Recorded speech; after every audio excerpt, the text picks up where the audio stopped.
বন্ধুরা, আজ আমি আপনাদের সামনে একটি আকর্ষিত সত্য নিয়ে হাজির হয়েছি। কলকাতা আর.জি.কর হাসপাতাল নিয়ে অনেক কথা বলা হয়েছে, কিন্তু আজ আমি আপনাদের জানাবো কিভাবে সত্যকে চাপা দেওয়া হয়, কিভাবে ক্ষমতা এবং মিডিয়া সত্যর মুখোশ খুলে ফেলে। এই ভিডিওটি শুধু একটি ঘটনার বর্ণনা নয়, এটি একটি যুদ্ধের গল্প, সত্যর পক্ষে দাঁড়ানোর যুদ্ধ। কলকাতা আর.জি.করের ঘটনা একটি অপরাধ নয়, এটি একটি সিস্টেমের ব্যর্থ, একটি মেয়ের উপর অমানবিক অত্যাচার এবং সেই অপরাধীদের বাঁচানোর জন্য ক্ষমতার খেলা। কিন্তু প্রশ্ন হলো, কেন আসল অপরাধীরা পার পেয়ে গেল? কেন সিবিআই পুরো সত্যটা বলতে পারলো না? এর মধ্যে কি কোনো রাজনৈতিক চাপ কাজ করছে? এই ঘটনায় একজন মানুষের সাহস আমাদের সবাইকে অবাক করে দিয়েছে। সঞ্জয় রয়, তিনি কিভাবে জানলেন একটি মেয়ে আর.জি.কর কলেজে সেমিনার হলে একা শুয়ে আছে? সঞ্জয় রায় একজন সাধারণ পুলিশ ভলেন্টিয়ার, তিনি কিভাবে জানলেন আর.জি.কর কলেজে সেমিনার হলে একটি মেয়ে একা শুয়ে আছে? তাকে গ্রেপ্তার করা হলো, শাস্তি দেওয়া হলো এবং সবকিছু চাপা দেওয়ার চেষ্টা করা হলো। But why? কিন্তু কেন?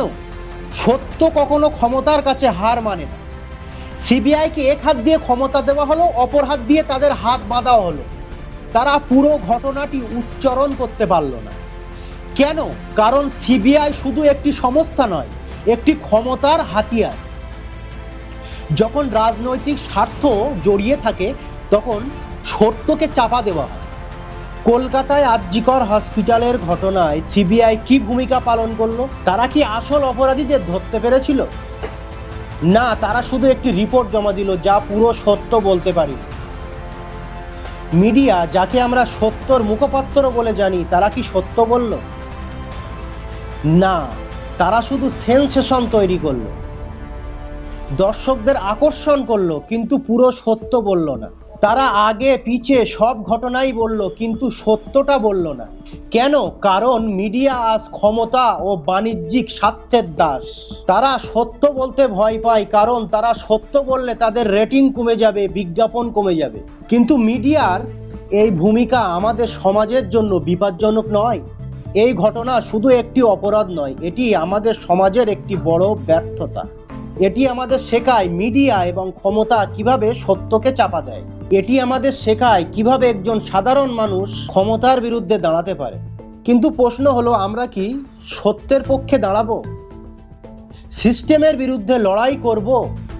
বন্ধুরা, এই ভিডিও শুধু একটি ঘটনার বর্ণনা নয়, এটি একটি প্রশ্ন আমাদের সমাজের প্রশ্ন, আমাদের ন্যায় বিচারের ব্যবস্থার প্রশ্ন, আমাদের মিডিয়ার। আমরা কি সত্যের পক্ষে দাঁড়াবো? আমরা কি এই সিস্টেমের বিরুদ্ধে লড়াই করব? এই ভিডিও শেয়ার করুন যাতে আরো বেশি মানুষ সত্য জানতে পারে। আপনার মতামত কমেন্টসে জানান এবং আমার চ্যানেলটি সাবস্ক্রাইব করুন। সত্যের পক্ষে দাঁড়ান, কারণ সত্যই আমাদের মুক্তি। অনেক কষ্ট করে অনেক আর্টিকেল খুঁজে সত্যটা বার করতে হয়। ভিডিওটা কমেন্টস করুন, শেয়ার করুন, সাবস্ক্রাইব করুন। এখনকার সময়ে তরোয়াল গুলি বন্দুক নিয়ে যুদ্ধ হয় না, এখনকার সময়ে যুদ্ধ ফেসবুক, ইউটিউব, সোশ্যাল মিডিয়ায়।